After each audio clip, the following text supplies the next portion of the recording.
எல்லோருக்கும் வணக்கம் நண்பர்களே. உங்களுடைய அடுத்த முயற்சி என்ன? எங்களுடைய அடுத்த முயற்சி கும்பா அப்படின்ற மாதிரி இன்றைய மார்க்கெட் எந்த விதமான முயற்சியும் செய்யாமல் அவன் பாட்டுக்கு தொடர்ந்து 286 பாயிண்ட் வாட்டர் ஃபால்ஸ் மாதிரி கீழே விழுந்துச்சு. Why this market crash? ஏன் இந்த கடும் சரிவுனா வேற எந்த விதமான புது செய்தியும் இல்லை. 12வது நாள் ஆகியும் மிகப்பெரிய ஏகாபத்தியத்துக்கு எதிராக இன்னும் சண்டை என்பது நடந்து கொண்டுதான் இருக்கிறது. வருஷம் ஒரு கிரிக்கெட்டை மாட்டிக்கிறனே அப்படின்னு வடிவேலு அவர்கள் டயலாக் பேசுகிற மாதிரி வருஷம் ஏதாவது ஒரு தகவலை அமெரிக்கா ஆகிட்டு நம்மளுக்கு வந்துக்கிட்டே இருக்கு. இப்போ சமீபத்தில் போய் இஸ்ரேலோட சண்டை போட்டுக்கிட்டு இருக்கக்கூடிய இந்த நேரத்தில் அமெரிக்காவும் இஸ்ரேலும் சேர்ந்து ஈரான் அப்படின்ற நாட்டின் மேலே சண்டை போட்டு கொண்டு இருக்கக்கூடிய இந்த நேரத்தில் ஈரானுடைய ராக்கெட் தளவாடங்கள்லாம் இன்னும் தீரவே இல்லை. அவங்க மறுபடியும் இன்னைக்கு 12வது நாளாகவும் அவங்க திருப்பி அட்டாக் பண்ணியிருக்காங்க அப்படின்ற ஒரு தகவல். இந்த தகவல்னால மார்க்கெட் இறங்கியிருக்கா அல்லது ஒரு மிகப்பெரிய ஒரு தகவல்? அமெரிக்காவில் அம்பானி, அமெரிக்காவே ஆடி போடுச்சு.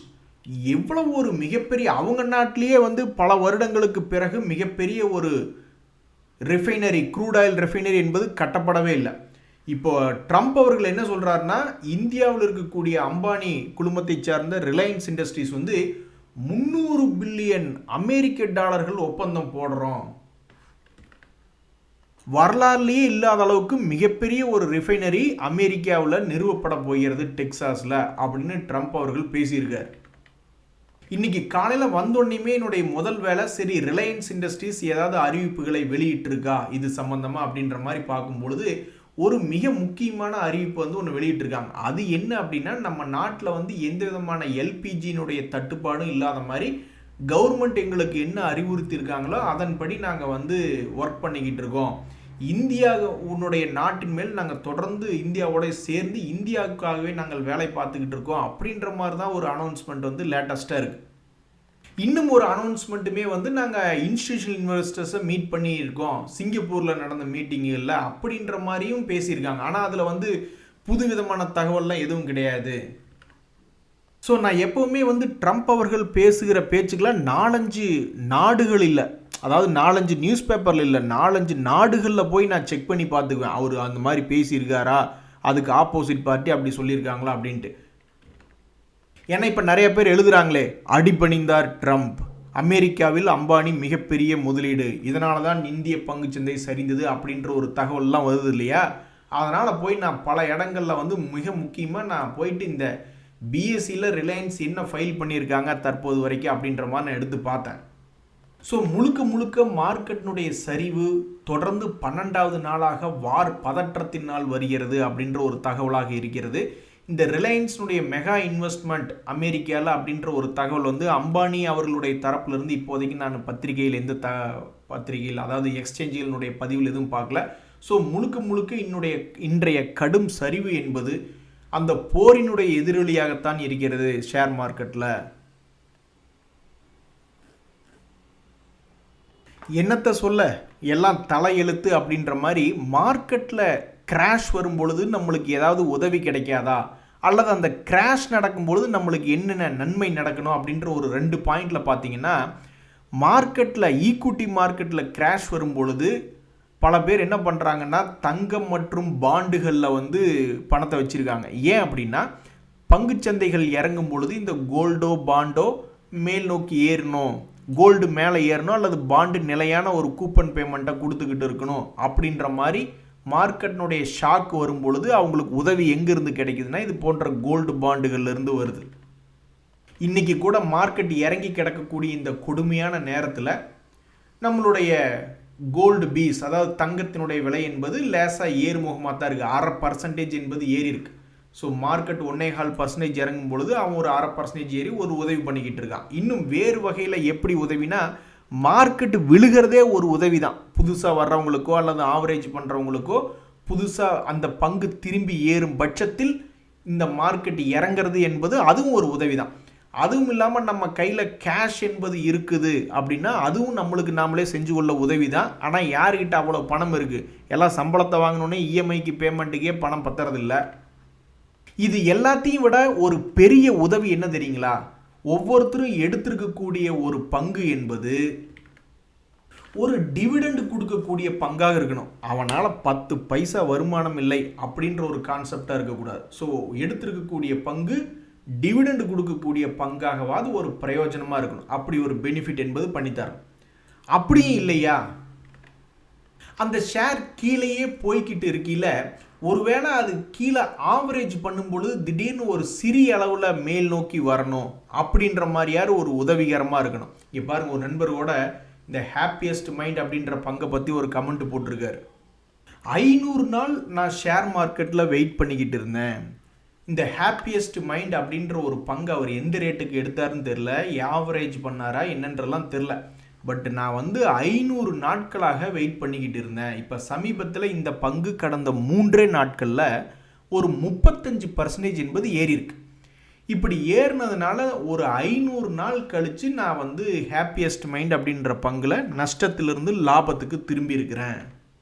ஸோ ஒரு பங்கு எடுத்தால் ஏதாவது ஒரு பெனிஃபிட் கொடுக்கணும். ஒன்றா டிவிடெண்டு மற்றும் மற்ற கார்ப்பரேட் ஆக்ஷன்ஸ்னால நம்மளுக்கு ஏதாவது ஒரு உதவியாக இருக்கணும், அல்லது அந்த பங்கே கீழே இறங்கிட்டு மறுபடியும் திரும்பி ஏறுற மாதிரி இருக்கணும். இல்லைன்னா ஏதாவது ஒரு ஷார்ட் டேர்ம் ட்ரேடிங்க்கு அல்லது இன்ட்ராடே ட்ரேடிங்க்கு அவன் பாட்டுக்கு இறங்கி ஏறி ஏதாவது ஒரு வியாபாரம் செய்யறதுக்கு தகுதியான பங்காவாக இருக்கணும். இன்ட்ராடேலேயே விற்று வாங்குறதோ அல்லது வாங்கி விற்கிற மாதிரி சும்மா நீட்டிப்படுத்த மேனிக்கு இன்ட்ராடேலையும் இப்படி நீட்டிப்படுத்துக்குவானா, அதே மாதிரி தொடர்ந்து இறங்கு முகமாகவும் இருப்பானா, டிவிடெண்டும் கொடுக்க மாட்டானா. அப்புறம் என்ன மார்க்கெட்டில் அதையெல்லாம் எடுத்து வச்சுக்கிட்டு என்ன பெனிஃபிட் இருக்குது, என்ன பிரயோஜனம்? ஸோ நம்மளுக்கு மார்க்கெட்டில் ஏதாவது ஒன்றுலேருந்து ஹெல்ப் வரணும். ஒன்றா தங்கம் பாண்டிலிருந்து நம்மளுக்கு ஏதாவது ஒரு ஹெல்ப் வரணும். இல்லைன்னா மார்க்கெட்டே பயங்கரமாக கிராஷ் ஆகி மறுபடியும் திரும்பி இந்த மாதிரி சில பங்குகள் ஹாப்பியஸ்ட் மைண்ட் மாதிரி திரும்பி மேலே ஏறணும். இல்லைன்னா கடைசிக்கு நம்ம கையில் காசு என்பது இருந்துக்கிட்டே இருக்கணும்.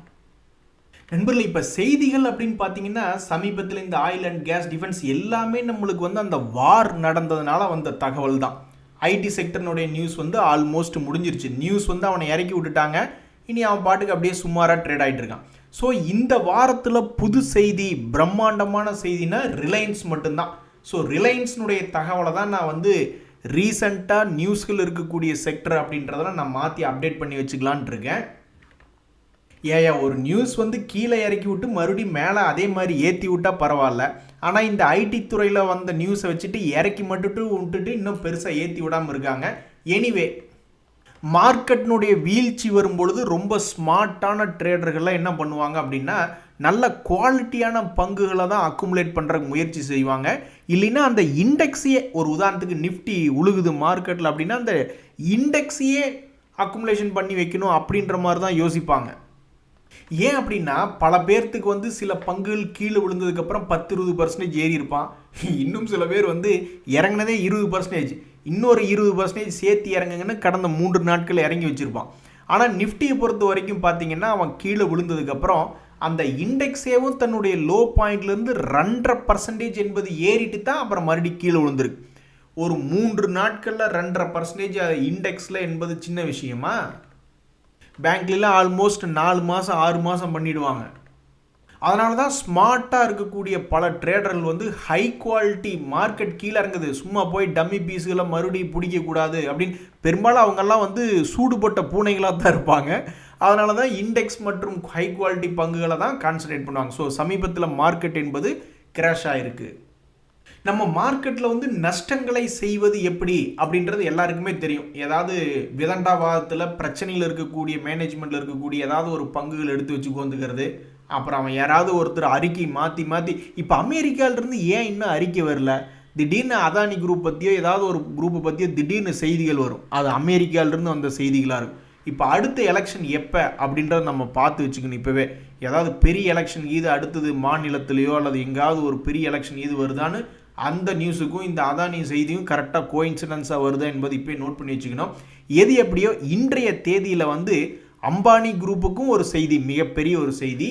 அதானி குரூப்பில் பார்த்தீங்கன்னா ஏடிஜிஎல் பங்கு 17% ஏற்றி குறைச்சிட்டாங்க.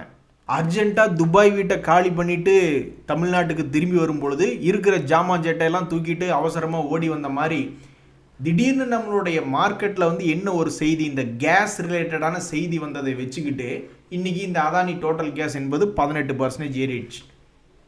ஒரு காலத்தில் கீழே விழுந்து கிடந்த பய தான் இப்போ கூட சமீபத்தில் ஒரு சப்போர்ட் ரேஞ்சில் 460 ரூபாய்க்கு வந்து விழுந்த பய ஒரே நாளில் ஒரு பங்குக்கு 100 ரூபாய் என்ற விகிதத்தில் ஏறிடுச்சு. இதுக்கு முன்னாடி போன வருஷம் இதே பீரியடில் என்ன விலைக்கு இருந்தது 2025 அப்படின்னு பார்த்தீங்கன்னா, அதே மார்ச் பீரியடில் அதே 560 ரூபா பக்கத்தில் தான் சுற்றிக்கிட்டு இருந்த பய இப்போ மறுபடியும் கீழே 440 ரூபாயிலிருந்து 560 ரூபா வந்திருக்கு. ஸோ இவன் பண்ணியிருக்கக்கூடிய வேலையெல்லாம் ஒரு சென்டர் கோட்டை போட்டு வச்சுக்கிட்டு மேலே கீழேயும் ஏறி ஆடி இருக்கு கடந்த ஒரு வருஷத்தில். ஸோ ஷேர் மார்க்கெட்டில் நஷ்டங்களை செய்வது எப்படின்னு தெரிஞ்ச பல பேர் எப்படி திருப்பி லாபத்துக்கு வர்றது அப்படின்றது தெரிஞ்சு வச்சுருப்பாங்க. ஒரு உதாரணத்துக்கு இந்த ஜிண்டால்ஸா அப்படின்ற பங்கெல்லாம் சமீபத்தில் ஒரு குறிப்பிட்ட லோவில் போய் விழுந்தது 160 ரூபாய். அதுக்கு முன்னாடி அதே மாதிரி ஒரு 160 ரூபாயில் போய் விழுந்து ஒரு ரவுண்டு போயிட்டு வந்துட்டான். ஏங்க பல பங்குகள் ஒரு வருஷத்துக்கே ஒரு ரவுண்டு தான் போயிட்டு வந்திருக்கான். இவன் பாருங்க இந்த 2026 2வது ரவுண்டு போயிட்டான். சமீபத்தில் 160 ரூபா வந்து விழுந்துட்டு ஏதோ ஒரு ஸ்மார்ட் மணி கான்செப்டுக்காரங்களுக்கு ஜாலி தான். இன்னைக்கு ஜிண்டால்ஸா என்பது 14% ஏறி இருக்கு.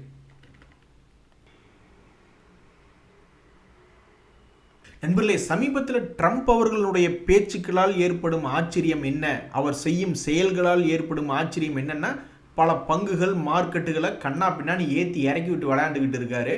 அந்த வகையில் இந்த குஜராத் கேஸ் என்பதெல்லாம் அவர்னால தான் இறங்குச்சு. கடைசியில் பார்த்தா மறுபடியும் இப்போ சமீபத்தில் லோ ரேட்லேருந்து 6% மேல் நோக்கி ஏற்றி வச்சு வேடிக்கை பார்த்துக்கிட்டு இருக்காங்க. ஸோ ட்ரேடர்களுடைய புரிதல் என்னவா இருக்குன்னா, ட்ரம்ப் அவர்கள் இன்னைக்கு ஏதாவது ஒரு விஷயத்தை பேசி அது கீழே விழுந்துடுச்சுன்னா அது மறுபடியும் அவரே எந்தையாவது ஒன்று பேசி மறுபடியும் ஆப்போசிட்டாக எந்தையாவது பண்ணி விடுவார். ஒரு உதாரணத்துக்கு ரஷ்யா கிட்ட ஆயில் வாங்கினோம் உங்கள் மேலே டேரிஃப் போடுவோம் அப்படின்னாரு. அப்புறம் மறுபடியும் வந்து ரஷ்யா கிட்ட ஆயில் சாங்ஷன்ஸ் எல்லாம் வந்து வெய்வர் பண்ணியிருக்காரு.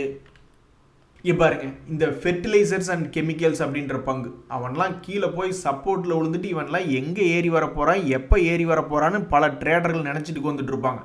ஏன்னா அது பொறுமையாக 3 மாதம் கூடி ஆடி அசைஞ்சு தன்னுடைய உச்சியிலிருந்து கீழே இறங்கி உட்காந்துக்கிட்டு இருந்தது. என்ன நினச்சான்னு தெரில, 2 நாளில் தன்னுடைய பழைய உச்சியை மீட்டெடுத்துட்டான். அடா சிங்க குட்டி. ஸோ ட்ரம்ப் அவர்களுடைய பேச்சுக்களுக்கு என்னைக்கு நம்மளுக்கு விடிவு காலம் என்பது தெரில. அவர் எல்லாத்தையும் மீட் பண்ணுறாரு. ட்விட்டரில் தனியாக அவரே ஏதாவது ஒரு ட்ரெண்டை கிரியேட் பண்ணி விடுறாரு. இல்லைன்னா யாராவது வந்து பேட்டி எடுத்தால் கூட மனுஷன் பேட்டி கொடுக்குறாப்புல. டெய்லி 10 பேட்டினாலும் அவர் கொடுக்குறதுக்கு தயாராக இருக்கிறார்.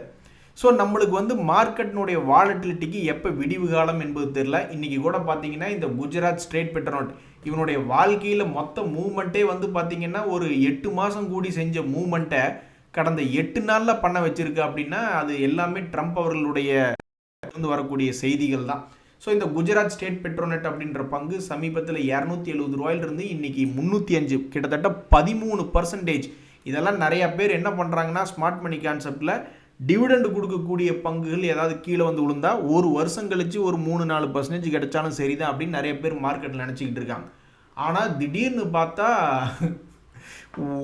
உனக்கு என்னப்பா ஒரு வருஷம் நீ வெயிட் பண்ணிக்கிட்டு இருக்க, இந்தா பிடிச்சிக்க அப்படின்ற மாதிரி அவருடைய வாயிலிருந்து வரக்கூடிய பேச்சுக்கள் பல பங்குகளை வந்து கண்ணா பின்னான்னு விடிவு காலம் வராதா அப்படின்னு உட்கார்ந்துட்டு இருக்கிறவங்களுக்கு கூட திடீர்னு 3 நாளில் விடிவு காலத்தை கொடுத்துட்டு போயிட்டே இருக்காப்புல. இந்த சமயத்தில் தான் பல ஸ்மார்ட் மணி கான்செப்டுக்காரங்கெல்லாம் வந்து ஏதாவது ஒரு பங்குகளில் போகிறதுக்கு முன்னாடி வேற ஏதாவது கும்பல் அந்த பங்குல இறங்கியிருக்கா அப்படின்னு வால்யூம் செக் பண்ணிக்குவாங்க. தனியாக போய் எதுக்கு அடி வாங்கின, தனியாக போய் மேலே வந்துட்டா பரவாயில்ல, தனியாக போய் கீழே வந்துட்டு என்ன பண்ணுறது அப்படின்ற மாதிரிலாம் சில பேர் செக் பண்ணுவாங்க. ஒரு உதாரணத்துக்கு வால்யூம் என்பது எப்படி செக் பண்ணுவாங்கன்னா, ஒரு குறிப்பிட்ட தேதியிலிருந்து இன்றைய தேதி வரைக்கும் எந்த இடத்துல வந்து நிறைய ட்ரேடிங் நடந்திருக்கு, யார் அதாவது அதிகமாக ட்ரேடிங் நடந்திருக்கு, யார் நினச்சது கரெக்டு அப்படின்றது ஒரு 3 மாதம் கழித்து தான் தெரியும். கண்ணா பின்னான்னு இந்த பங்கு சரிஞ்சு வந்து இருக்கும்போது யாரும் பெருசாக வாங்கலை. ஆனால் ஒரு குறிப்பிட்ட சப்போர்ட்டில் வந்து கண்ணா பின்னான்னு வாங்கி குவிச்சிருக்காங்க. அதே மாதிரி கண்ணா பின்னான்னு யாரோ விற்றுட்டு போயிட்டாங்க. கடைசியில் விற்றவங்களுடைய எண்ணம் கரெக்டாக போய் அந்த பங்கு இப்போ சரிவடைஞ்சு கிடக்குது. ஸோ அதனால் என்றைக்குமே வால்யூம் என்பது பல ஸ்மார்ட் மணி ட்ரேடர்ஸ் வந்து செக் பண்ணிக்குவாங்க. நண்பர்களே, இப்போ பார்க்கக்கூடிய செய்திகளில் ஃபேமஸான பங்குகள் தான். ஆனால் சமீபத்தில் எவ்வளவு கீழே விழுந்து கிடக்குது அப்படின்ற ஒரு செய்தியை பார்க்க போகிறோம். அதாவது இந்த ஹட்கோ அப்படின்ற ஒரு பங்கு, housing and urban development corporation அப்படின்ற பங்கு தன்னுடைய வாழ்க்கையில் வந்து கடந்த 2025 மார்க்கெட்டே சரியில்லை. உங்களுக்கு தெரியாது இல்லை, 2 வருஷமாக மார்க்கெட்டே ஒன்றும் சரியில்லை.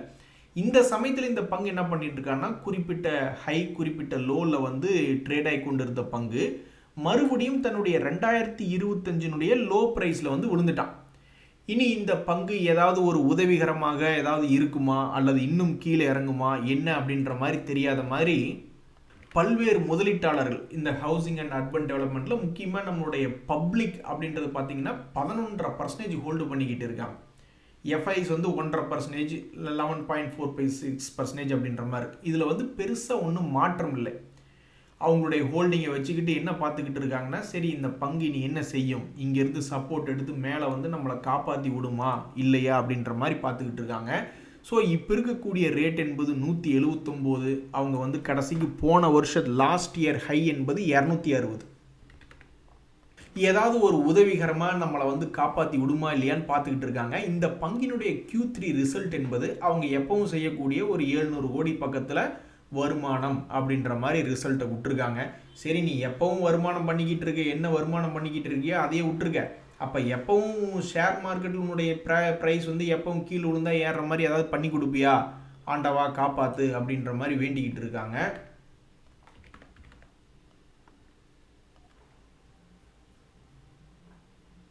அடுத்தது இந்த பிபி ஃபின்டெக், அதாவது பாலிசி பஜார் அப்படின்ற பங்கு, இவனு வந்து நியூ ஏஜ் டெக்னாலஜி வச்சு லாபம் பண்ணக்கூடிய ஒரு பங்கு தான். சமீபத்தில் கூட 189 கோடி அப்படின்ற மாதிரி லாபத்தை அவங்க வெளியிட்டிருக்காங்க. சேல்ஸ் என்பது இன்க்ரீஸ் பண்ணி காமிச்சிருந்தாங்க. ஆனால் இந்த பங்குக்கு நேர்ந்த சோகம் என்ன அப்படின்னு பார்த்தீங்கன்னா, அவனும் 2025 அவன் செஞ்சிருக்கக்கூடிய வேலை என்னென்னா ஒரு ரவுண்டு மட்டும் போயிருக்கான். எத்தனையோ பேர் இந்த வருஷத்துலேயே கூட ஒரு ரவுண்டு போயிட்டு வந்துட்டாங்க, 2வது ரவுண்டு போகிறாங்க. ஆனால் இந்த பங்கு வந்து மொத்தமே போன வருஷத்துக்கு இந்த வருஷத்துக்கு ஒரே ஒரு ரவுண்டு போயிட்டு வந்திருக்கா. ஒரு ஏற்றம் ஒரு இறக்கம். அப்போ இது போன்ற பங்குகள் இனி அடுத்த வரக்கூடிய ரிசல்ட் சீசனில் என்ன செய்யும், தன்னுடைய பழைய உச்சத்தை கீது போய் பார்ப்பானா அல்லது கீழே கீது இறங்கிடுவானா அப்படின்ட்டு அந்த பங்கை வச்சிருக்கக்கூடிய பல ட்ரேடர்கள் அதை கவனித்து பார்த்துக்கிட்டு இருக்காங்க. நண்பர்களே, இன்றைய மெகா செய்தி வந்து ட்ரம்ப் அவர்களே வந்து இந்தியாவிலேருந்து மிகப்பெரிய ஒரு இன்வெஸ்ட்மெண்ட் வருது அம்பானி அவர்களிடமிருந்து அப்படின்ற மாதிரி, அவங்க ஒரு பார்ட்னராக இருக்கிறாங்க அப்படின்ற மாதிரிலாம் அவர் தகவல் வெளியிட்டிருக்கார். அந்த தகவல் வந்து தற்போதைக்கு மார்க்கெட்டில் இறங்குமுகமாக தான் இருக்குது. இனி ரிலையன்ஸினுடைய அறிவிப்பில் ஏதாவது வருதா அப்படின்றதான் இன்றைக்கி மிக முக்கியமான தேடலாக இருக்குது. இன்றைய தகவல் அனைத்தும் உங்களுக்கு உதவியாக இருந்தால் எனக்கு மகிழ்ச்சி தான். ரொம்ப நன்றி, வணக்கம்.